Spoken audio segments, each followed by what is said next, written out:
Hey, Channel Surfers. Welcome to Remote Reality. This is Lauren. And this is Dee. And this is 90 Day The Other Way, Season 7, Episode 6.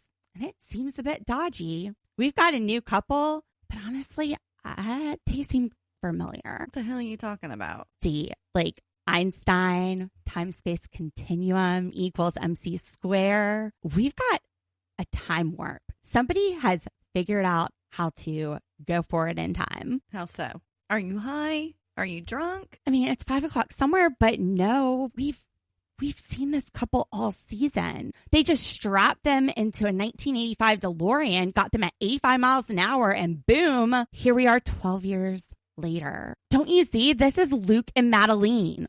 On again, off again thing, constant arguments, one more forgiveness. This is them. This is them in 10 years. I see it. I can see where you're going with this. Age gap relationship, but in reverse. Y'all, this is the future. Luke and Madeline, look, this is what's going to happen. Except I don't think Luke's going to get that hot. He's not going to be as hot as Dylan. We're going to need more than a time machine for that. 90 Day The Other Way, Season 7, Episode 6. Seems a bit dodgy to me. Let's watch. Dodgy to me. Here. Remote reality, yeah, that's the key. Unlocking stories wild and free. With the host, side by side. Channel surfers, let's ride. Let's start off with the boring stuff and build up to the good stuff. A little bit of foreplay, work our way into the juicy part of this episode. Jenny and Sumit, this was pretty quick. Not in a good way. It wasn't very satisfying. Not at all. Usually they give us a lot more material to work with, and I think it was like wham bam, thank you ma'am, we're done. You know what? I think their storyline is running cold, which is why they brought us a new couple this week. They've got to distract us. Jenny and Sumit weren't even on it last week, were they? Or the week before. We missed a week with them. Yeah, because honestly, I'd like to know what's going on with the restaurant situation, and they haven't covered that in a couple of episodes, right? Yeah. Remember? I guess that one tanked.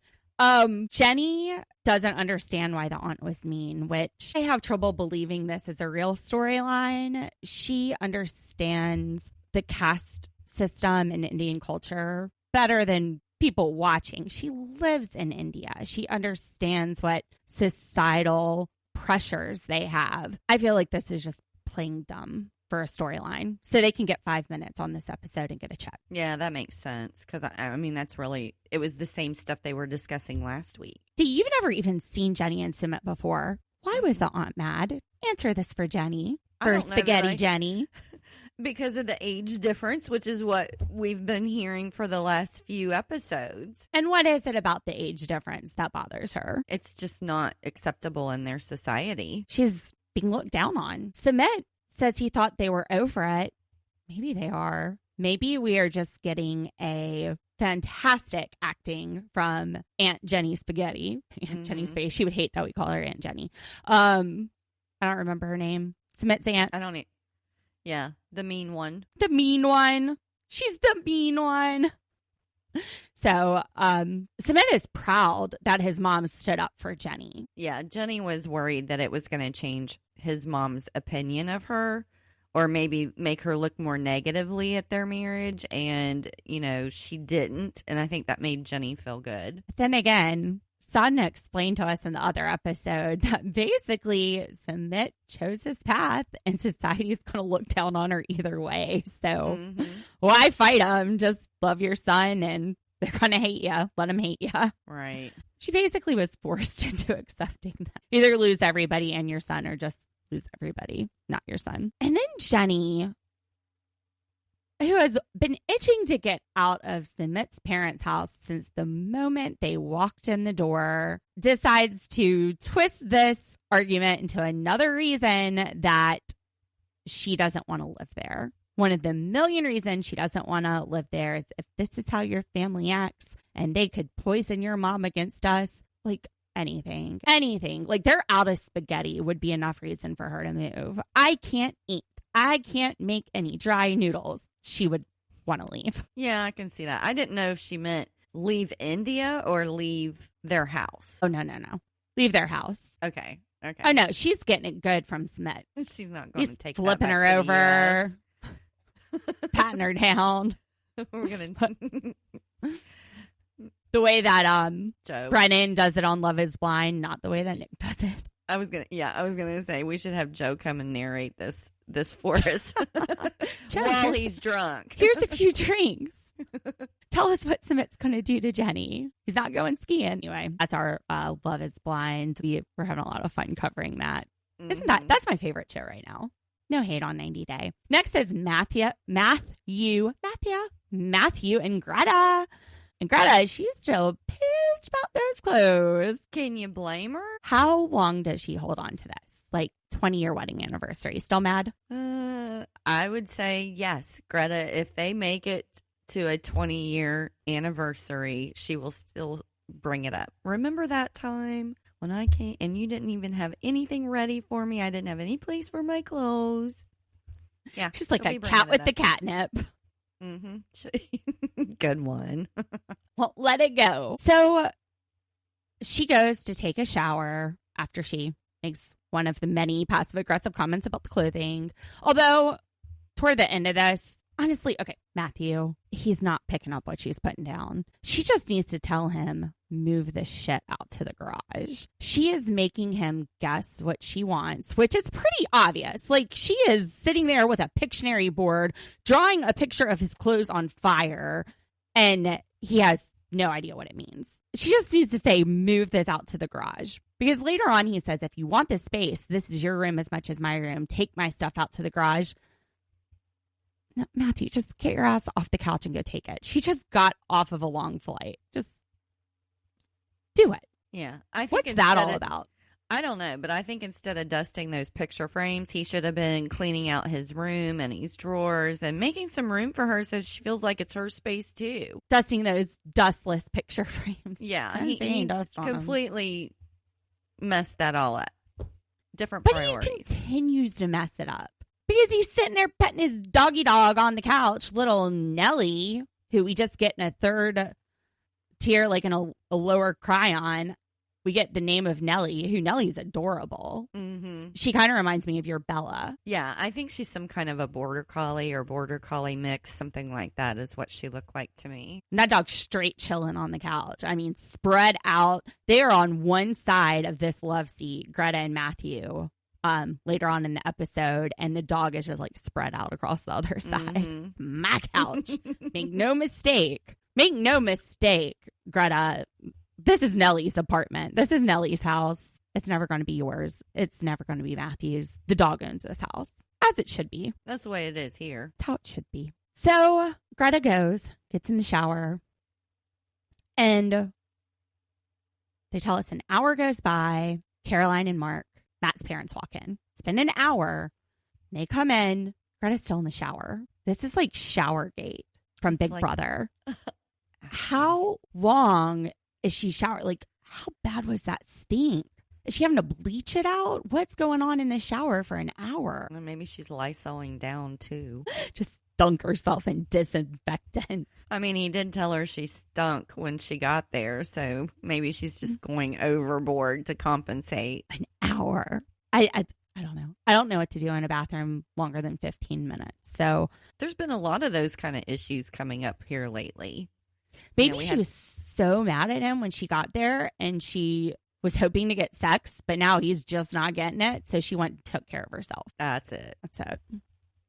Because he's in the doghouse. Mm-hmm. And I'm not talking about Nellie's house. Matthew's dad tells us that Matthew has been anxious. Maybe he has some executive dysfunction. Maybe he's just kind of paralyzed into doing anything because he doesn't know what to do. I can get like that sometimes. I can overthink a situation trying to make a decision to where I end up making no decision because I've overthought it so much. If Greta's given him all the signs. If she went to him and said, move this stuff into the garage, do you think he'd get it? Do you think he'd do it? I would like to think so.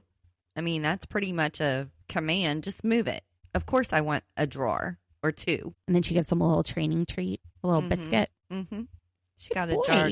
She's got a bowl of chocolates. Every time he does it right, she gives him a chocolate. Matthew's mom, Caroline, asks if Matthew got a big hug. Was she talking about sex? She like, did you get laid? Did you get a big hug? That's code for sex. I think so. You think she was really talking about a big hug? I don't know, because we already know, since he was saying that she stunk, she probably didn't get a big hug. Think they got in that kitty litter and rolled around? Crap. They had an hour.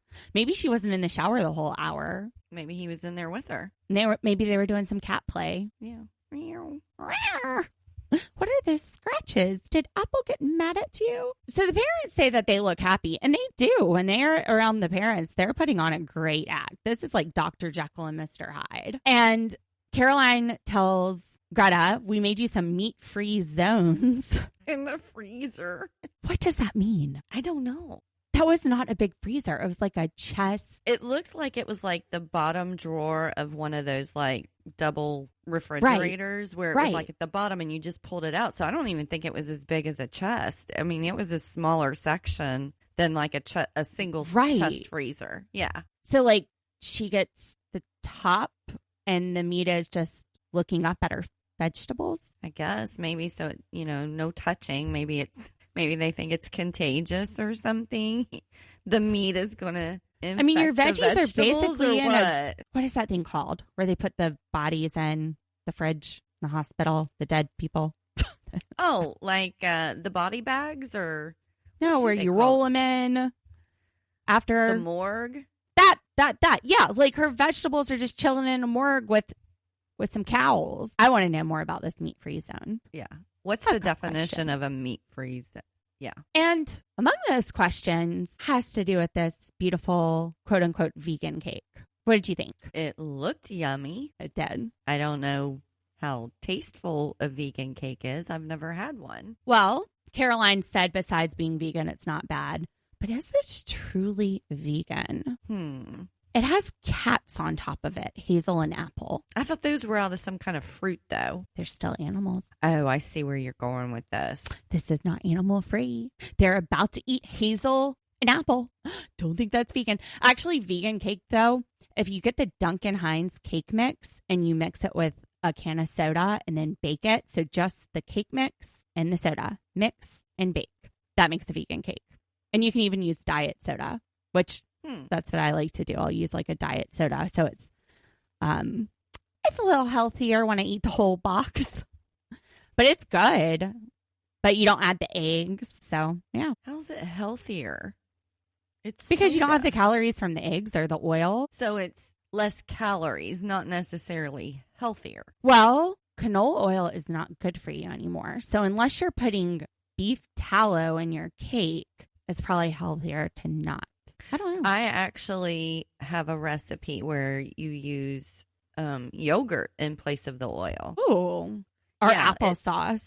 Yeah, I like the applesauces in the brownies. It's definitely the yogurt for me when I make the cakes. Actually, I have more compliments on my cake when I use the yogurt than any other time I make it. There's a really good recipe. It's pound cake mix, and you mix it with a can of pineapple and bake it. Yeah. They got all of these new dump cake recipes here lately, too. I love those things. I've been making the pumpkin spice. Who makes it? Nedson or something. It's pumpkin spice cake mix. I made a loaf. I make them as loaves. I made one the other day. It was gone. Rebecca and Izzy came over, and between them and us, gone in a day. Do you remember when we worked in Fort Mill in Baxter, and we used to go down to that little convenience store that had the restaurant in it? Oh wait, I thought you were going to do Cup Craze story. No, even though that was good, the Cup Craze. Yeah. Oh, yes, the peach stand. Yeah, because they would have like daily lunch specials. Yes. Like lunch meals. We could go down there and get like 4 courses and a dessert for like, what, $5.99 or something? Probably. I can't remember, but it was delicious. It was Southern cooking. It was all fresh from their farm. It was always good. They made an amazing dump cake of some sort, some kind of fruit. And every time they had it, like it was gone almost in no time. But it was so freaking good. They had really good fudge too, and really good canned or jarred. Like they would jar different vegetables and pickles and. Oh, yeah, that was good. Now, Cup Crazed, oh, man, we're way ADD today. They won Cupcake Wars like twice, and It was right across from our office. And I remember one time we went in there on a Wednesday and I wanted one of their booze cakes because they would infuse their cupcake with booze. Mm-hmm. And they were like, it's Wednesday afternoon. Do you want a cupcake with a side of booze? They're like, we only do that on weekends. Just give me the cupcake. We'll go down here and get the booze at the. There was It was plenty a of rough places day. for booze. So the way they were slicing that cake, that tiered cake, they were like slicing it one tier at a time, like cutting off the top tier. I've never done that. Yeah. Well, the layers, because the tiers are like a wedding cake, right? Where they're like they've got poles or something in between the layers. Where this is just one layer. It looked like it was like a dozen layers though, all on top of each other. And they were, instead of slicing all the way down through the layers, they were just, I noticed that piece. as well. Yeah, they would just slice like a couple of layers on the very I've top. never eaten a cake like that. I've never eaten a cake like that before. Have I put my finger straight in a cake and eaten it? Yep. Have I cut a little layer off the top? Nope. Never. And I'm not going to try it. It does not look enjoyable that way. No, I was like, what kind of stingy piece of cake is this? Give me a damn slice. So after all that fistful of cake, Greta must be looking tired because Caroline tells her you need to go to sleep. You look exhausted. Always nice to hear. And they go lay down in bed and they're back to fighting. This is where he's telling her, my room is your room. Take whatever you want out. He should maybe offer to let her decorate it. Maybe say, okay, look, let's start fresh. Let's clean it out and put all of our stuff back in together. Let's take a weekend and make it our space. Perhaps it's because, we think that she's over there on a work visa because she wouldn't be able to volunteer on a fiancé visa. Yeah, that makes sense. And maybe this isn't something more serious, which is why they're not getting an apartment together yet. But did you see that freaking buckhead deer pillow he was laying on with the British flag? No, I missed that. This is like such a bachelor room. There's like a deer. Like when he's laying there, it looks like he has antlers. Yeah, I don't. Think I wouldn't feel at home with that either. Yeah, I don't think he did enough to make her feel comfortable coming in. It's just my opinion. Agreed. So the next thing we see is Greta and Matthew walking into this pretty clean, like white, looks like a lobby. At first, I'm thinking he's taking her to a hotel to get a little bit of fun time away from the parents. No, it's a spa. He's taking her into a spa. Looks nice. It's very quaint. Looks comfy. It was very relaxing looking. So, and those chairs, they're like we sink into them. I wonder if they were heated. They look like they were plugged into the wall. Oh, I didn't think about that. Yeah, it's a good possibility because they did look so comfy. And then the champagne when they walked in the door and the hot towels and, oh, gosh. And they haven't even made it to the massage yet. Would you rather that or a hotel to get your hanky-panky? Definitely a hotel. Same. I mean, how long's it been since they saw each other? Hey, y'all need some kiddie play, and those walls are too thin for Caroline and Mark. And as soon as they sit down, they're looking happy for a minute. The conversation takes a complete turn. I don't even know how we get here. Matthew is saying, are you after me just for my money? Greta is saying that she goes to get massages like every week, every couple of weeks. Mm-hmm. What are your thoughts? Well, he basically was like, I can't afford that kind of lifestyle. We need to be realistic about the stuff that we're doing because he's the only one working and they're staying with his parents. I agree. She wants them to get a place. She wants Hazel to come over to the U.S. and she's going to the spa every week, every couple of weeks. Mm-hmm. Even if she was doing that before she left, she could have been saving money. I wonder if this is a storyline. From what I remember, she's a pretty recent grad from law school, which you're just not going to have the time to go to the spa that often. I mean, I guess you could, but there's just so much going on when you're in school. And then you're also living like a student life. But as far as her being after him for his money, dude, you're living with your parents. Yeah, how much money can he have?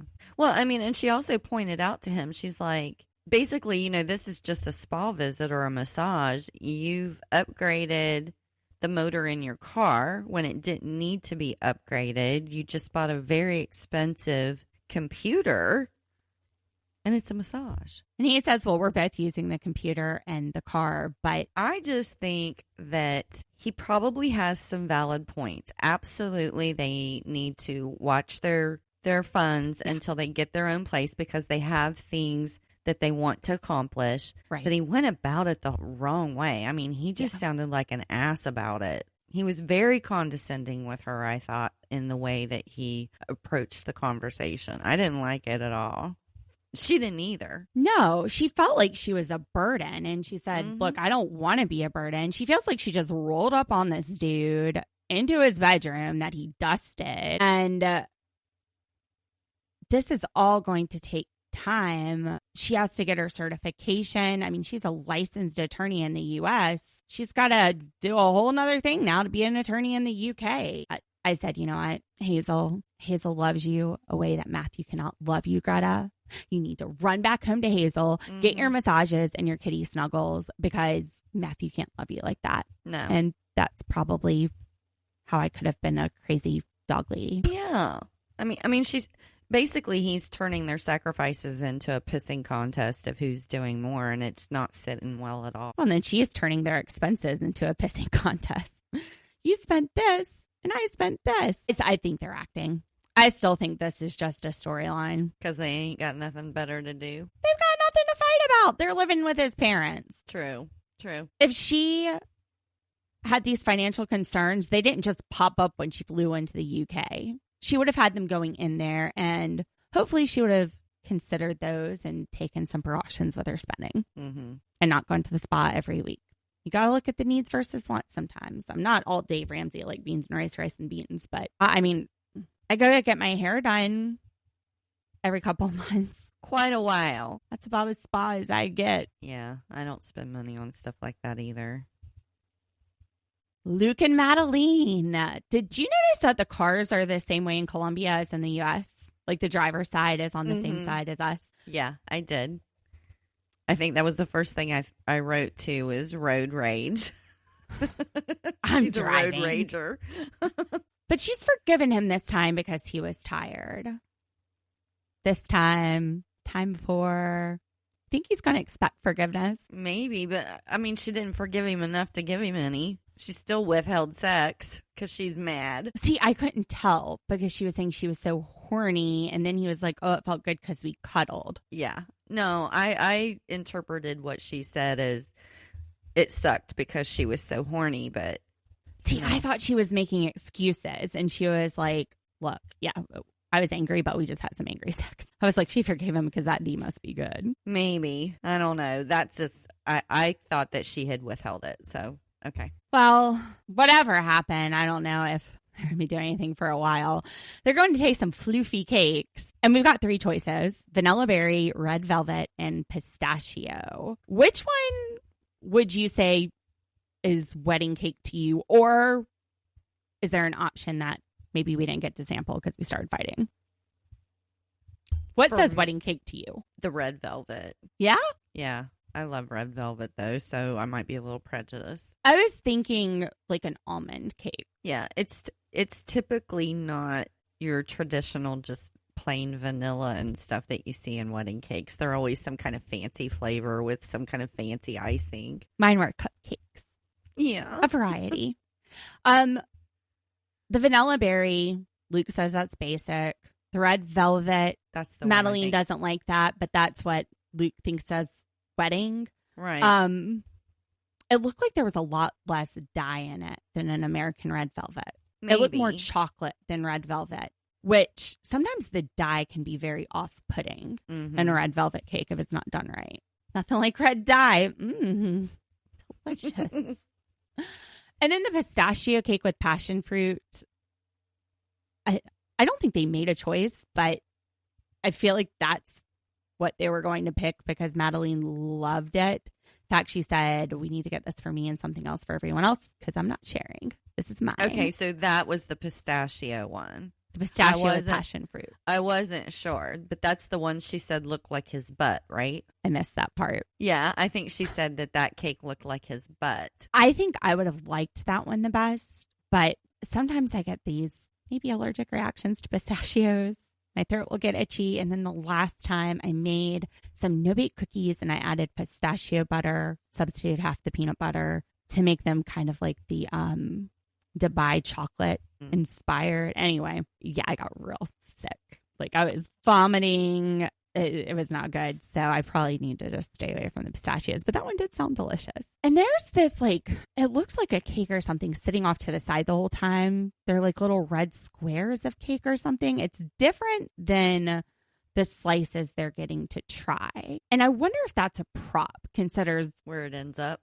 Yeah. Okay, that's the one that I thought was the pistachio because that's the one that she said when they brought it out looked like his butt. Okay, no. The pistachio was green and it was in the little slices. This whatever this was jiggled and yeah. It looked like it had come like out of like pudding. a bundt. Yeah, it looked like it had come out of like a bundt pan or Yes. something. Yes. So no, that was not the pistachio. The pistachio was like a light green.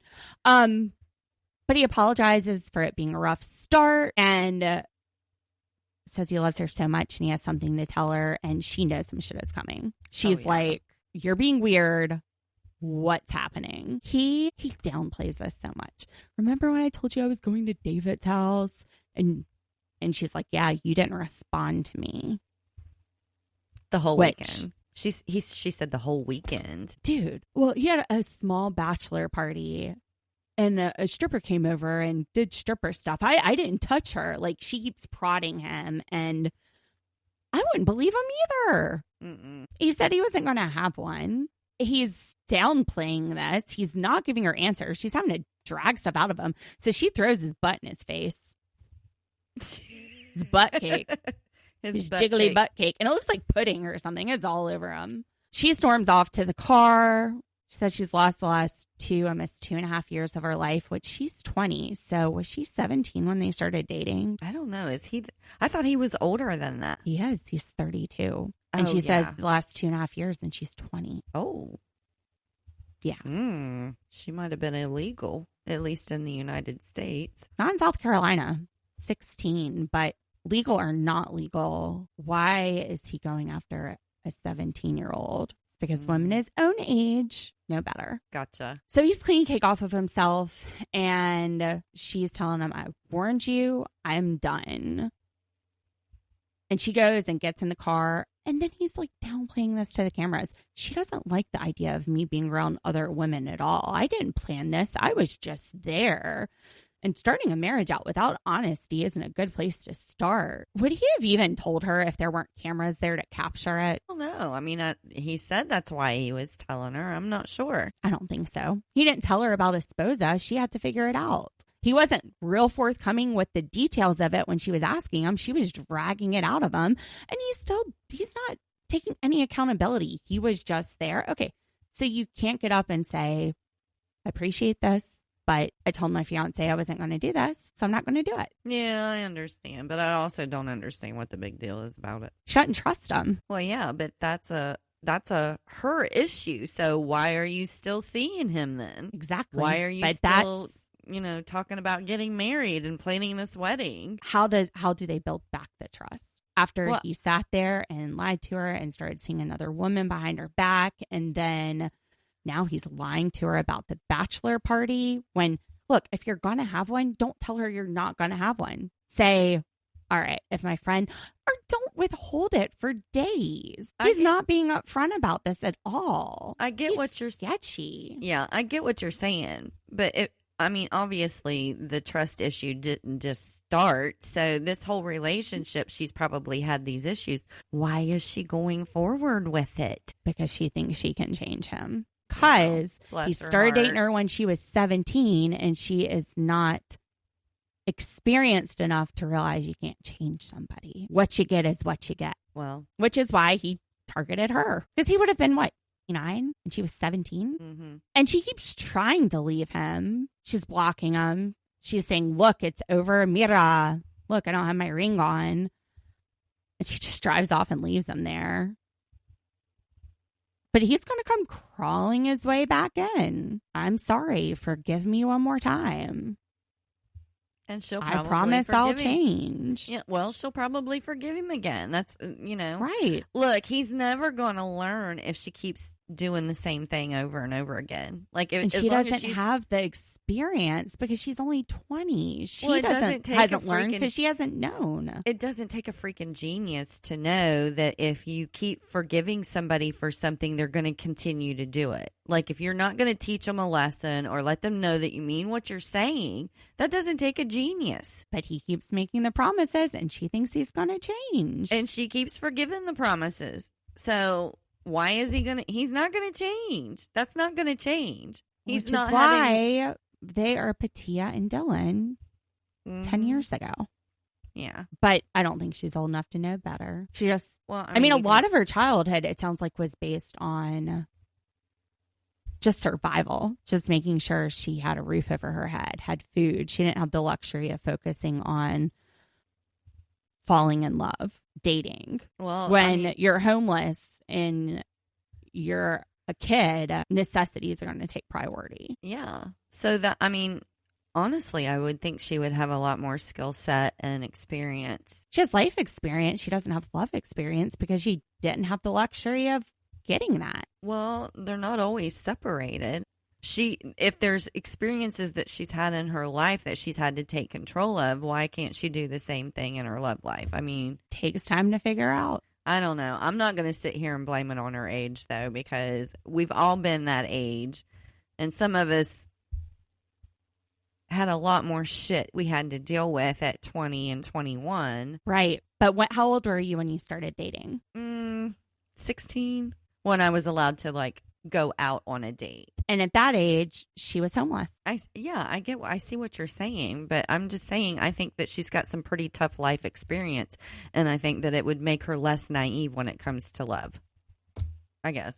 And last up, we've got Patia, aka Shalita, and Dylan.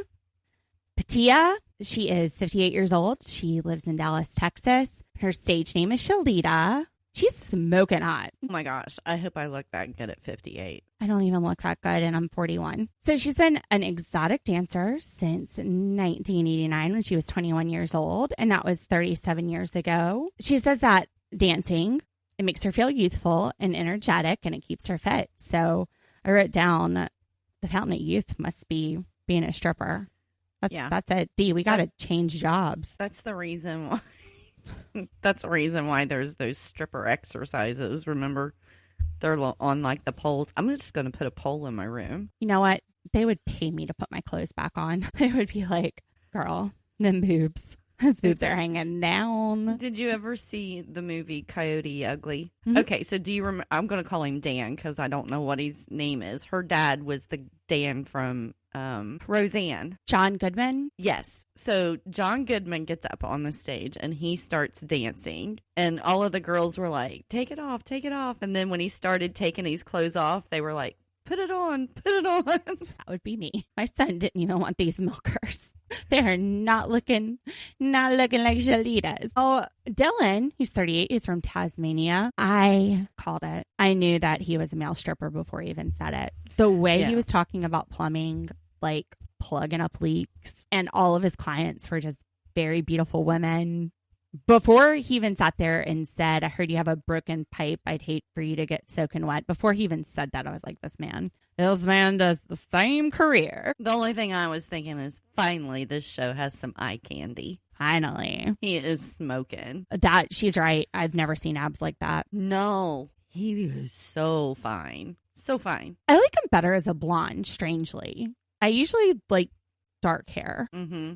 I don't really have a preference, but I married a blonde, so. He likes plumbing because he can choose what jobs he wants, and there's plenty of jobs. There's always work. And I've never heard this saying. I wonder if it's an Australian saying, busy as a bull's ass in fly season. I know. I had to stop and repeat it to see what he said there because I was like, what kind of season? I forgot to RSVP to that party yesterday. Should I be like, sorry, I've been busy as a bull's ass in fly season. Yeah, but when I talked to you earlier, you said flu season or something. That is because autocorrect changed it. I knew that it was fly, but I was reading my notes without editing them first. And yeah, that doesn't make as much sense, does it? Flies, Maybe in mad cow season. Yeah, because when I got it, I was like, flu season? What the hell does a bull's ass have to do with flu season? What's fly season? Maybe horse flies. Maybe there's a season for horse flies or something on, because they tend to be around cattle. So, I don't know.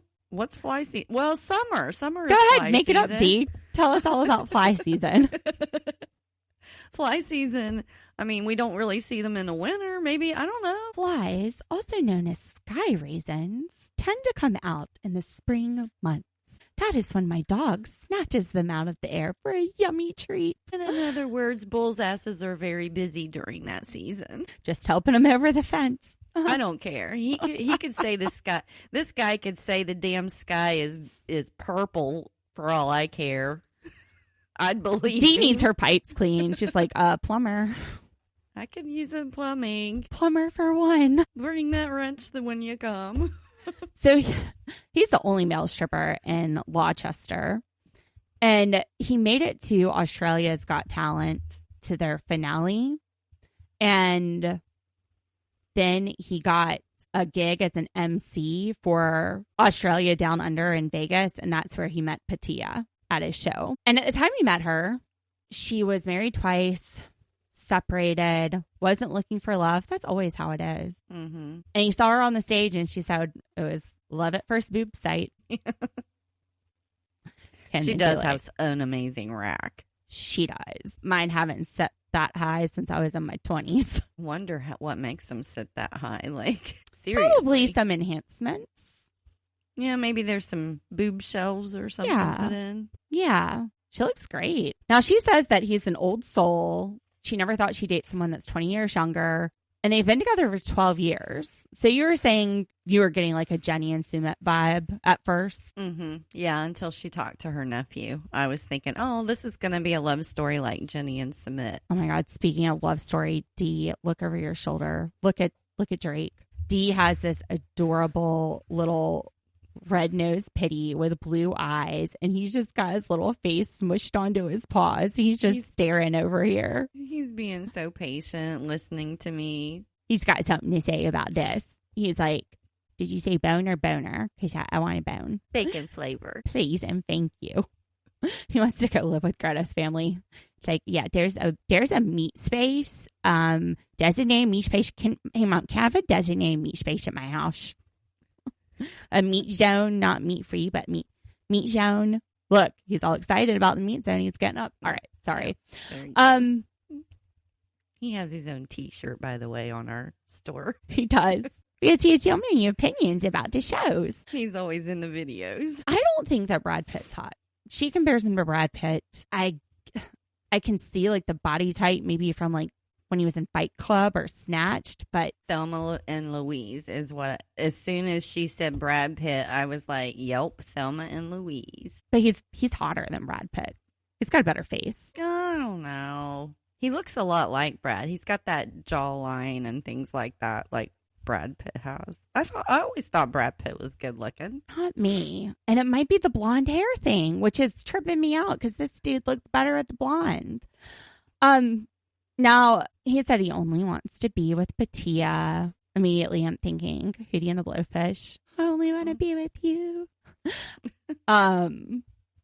Which the other day, Darius Rucker was at a grocery store that's opening over here with his fiance. He just got engaged. And my friend that works for the Post and Courier went over there to talk to him. She's like, does anybody want to go? But we were filming Love is Blind. So I was like, I got a podcast to drop. Otherwise, I would have gone and met Darius.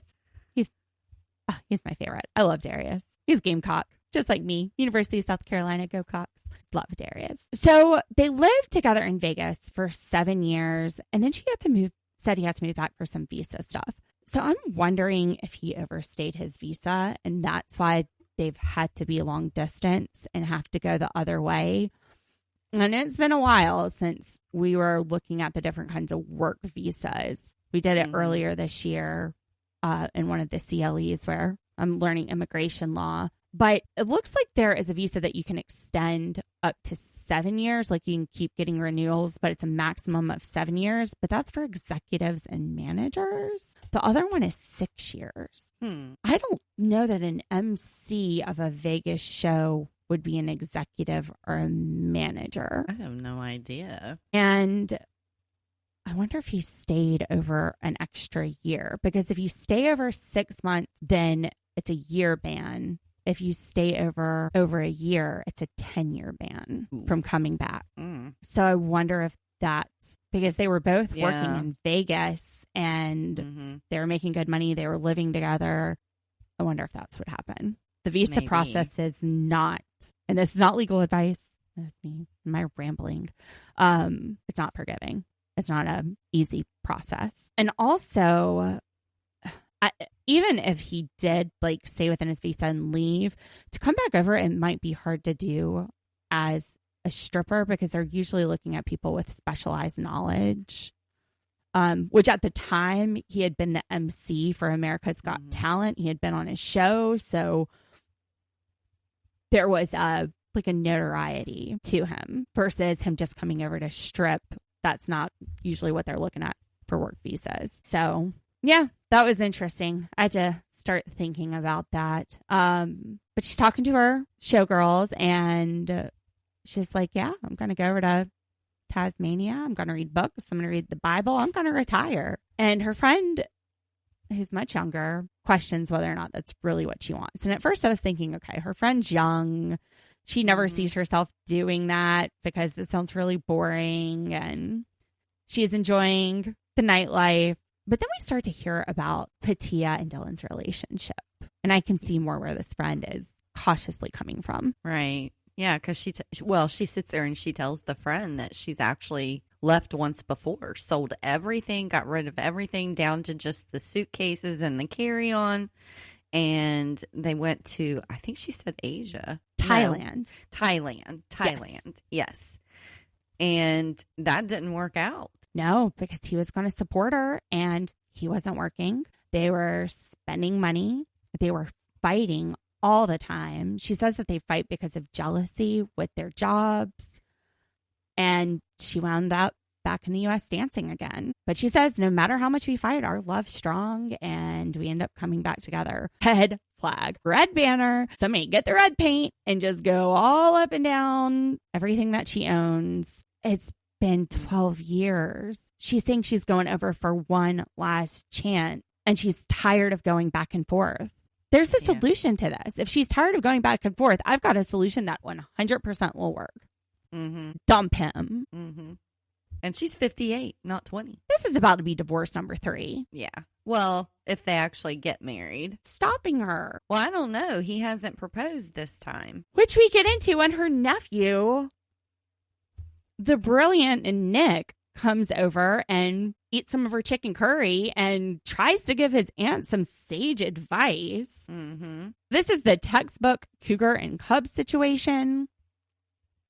She said they've been separated like 20 times.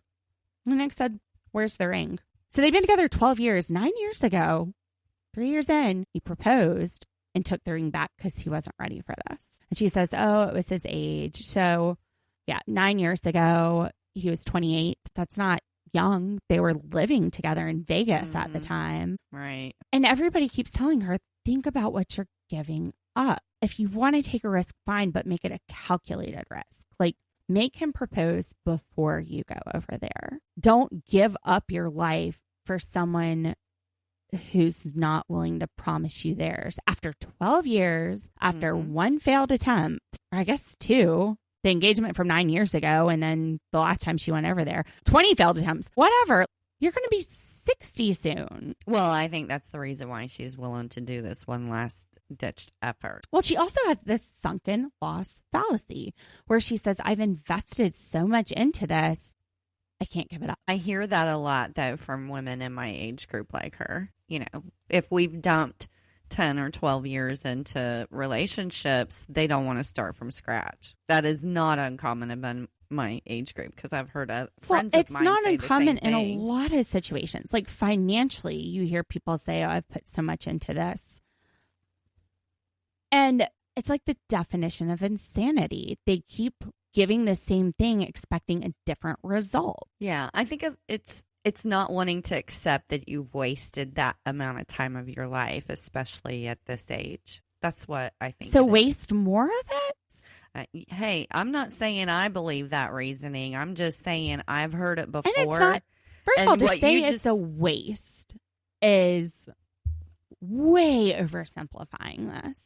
Like even if it's not a great relationship, there's something that's keeping you there. You've had some good times. You've had experiences. You've learned. Even in your 50s, you're learning. Right. It's not a waste. It's life. It's how you've lived for the last 12 years. It's not a waste. It's just what you've chosen. And if you want something different, then choose something different. Well, that's my philosophy. I'm just saying that I hear it a lot from my single friends. Well, not single, but not married. But not satisfied. Not happy. No. Wanting something else, but doing the same thing to get the same result. Yeah. Just not wanting to give up on it. Sometimes there's, family involved. They love the family that's around them. And it's a number of things. I've heard all kinds of excuses. Why can't they just be single? Some people, believe it or not, don't feel happy unless they're in a relationship or what, even if it's a bad relationship. Like they would rather be in a bad relationship than single. I don't know. That makes no sense to me. And that's crazy, because if you don't feel happy without a relationship, how are you? You're just setting yourself up to not be happy in a relationship. If you're not happy with yourself going into it, somebody can't make you happy. You got to be happy. You got to figure it out yourself. Yeah, I get what you're saying. I'm just saying I mean, look at you. Yeah. You don't want no man. You don't want no nonsense. You've already dealt with that. But I was married for almost 30 years. And I got married young. So I kind of feel like I'm doing things in reverse. So I'm just kind of enjoying me, figuring me out, spending time with my friends, spending time with family, traveling when I can. Yeah, I'm not really interested in having a partner to do that. Married. And these people are unhappily putting up with nonsense. Even when you're happily married, you're putting up with nonsense. But they're unhappily putting up with nonsense. She starts crying, and so does her nephew, Nick. I mean, they're both, he's worried about her. Yeah. I'm worried about her. Well, I hope that if this is her last chance, that she really means it. And if it doesn't work this time, just find what's going to make you happy and move on with your life. Look, she's worried about being alone. You either are or you aren't. Even if you're with him, you don't have any control over whether you're going to be left alone. Well, that's nobody does. That's what I get ready to say. People are married and in relationships every day that are alone. They can have a person sitting in the room with them and feel alone. So you could lose your spouse and have to start over. Mm-hmm. And if you're not happy with yourself, if you don't have that fire within you, where does that leave you? Maybe that's why she's dating younger. Well, hell, look at the way she looks. She can do that. I'd date younger. He's younger than I am. It's starting to sound like Greta over here with the cat play. I think this is going to be a shit show. I think she's going to go back to the U.S. disappointed, but they're not going to break up. They're going to find their way back around. He's going to go mess around and then come back to what feels comfortable. Old faithful. It's a good possibility. Yeah, it's a good possibility. I just feel bad for her. She's really upset. And I think she has a lot riding on this. She does. I feel bad that she hasn't figured it out. And she's so worried about wasting time. But it's been going on for 12 years. And they've broken up 20 times. There are 20 damn good opportunities to block that man and not answer the call. Because you know when you answer, what's going to happen. Yeah. Well, the best predictor of future behavior is past behavior. What do I think is going to happen on this trip? They're going to fight. They're going to fight. They're going to fight. He's going to be lazy and not do anything. He's going to treat her coming over like a vacation. And then she's going to have to come back. Yeah. Well, I mean, I think the best thing for me to say is when she decides to choose herself instead of the relationship, she'll be much happier. Agreed. Well, that's it. That is 90 Day the Other Way. We've got Love is Blind coming out tomorrow. I've seen some interviews that some of the cast has given. I guess I can talk about that at the end of tomorrow's episode.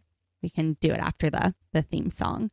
But we'll be dropping both of them tomorrow. Thanks for listening, Channel Surfers. Make sure you like and subscribe if you're enjoying our content.